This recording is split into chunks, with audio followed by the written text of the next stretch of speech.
en la quietud de la noche. El eco de la palabra vibra en el alma.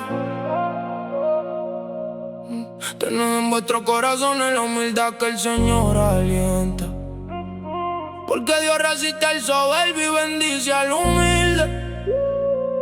Inclino bajo la mano poderosa, que su gracia un refugio. Resiste, hermano, súbete a la fe y alza la mirada.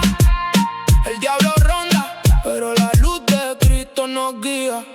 Descarga tu agobio en él, que se interesa por ti, sé sobrio, alerta, pues al enemigo busca devorar con la fuerza de la palabra.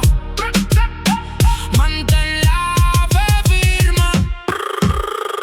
Resiste, hermano, súbete a la fe y alza la mirada.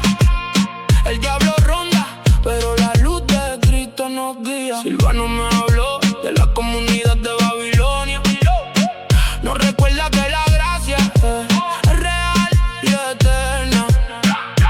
Los hermanos en el mundo entero comparten la misma prueba.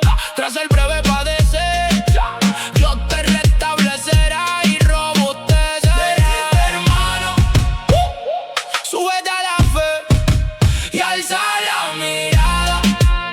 El diablo ronda, pero la luz de Cristo nos guía. Suyo es el poder por los siglos.